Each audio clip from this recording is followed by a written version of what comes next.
સુરત એસીબીની ટીમે સુરત મહાનગરપાલિકા વરાછા ઝોનમાં આકારણી વિભાગમાં ફરજ બજાવતા ક્લાર્કને 3500ની લાંચ લેતા રંગે હાથે ઝડપી પાડતા લાંચિયા સરકારી બાબુઓમાં રીતસરનો ફફડાટ જોવા મળ્યો હતો।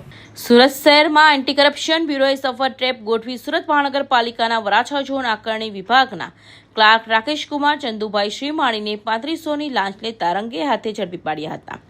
વાત એમ છે કે ફરિયાદીના મકાનના ગ્રાઉન્ડ ફ્લોર પર આવેલા રૂમમાં સાડીનો માલસામાન રાખવામાં આવતો હતો। આ રૂમને ગોડાઉન તરીકે ગણાવી અંદાજે 12,000 જેટલો વેરો લાગશે તેમ ક્લાર્ક રાકેશ શ્રીમાળીએ જણાવ્યું હતું। ફરિયાદીનું મકાન રેસિડેન્શિયલ તરીકે જ ચાલુ રાખવા માટે આરોપીએ ક્લાર્ક વ્યવહાર પેટે 3500ની લાંચની માંગણી કરી હતી।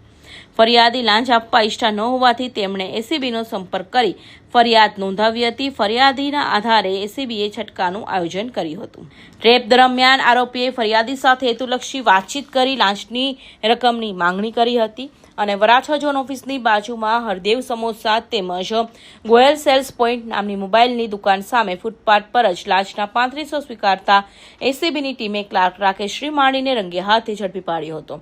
તેને લઈ ભ્રષ્ટ સરકારી બાબુઓમાં ફફડાટ જોવા મળ્યો હતો। Bureau report Hind TV news Surat.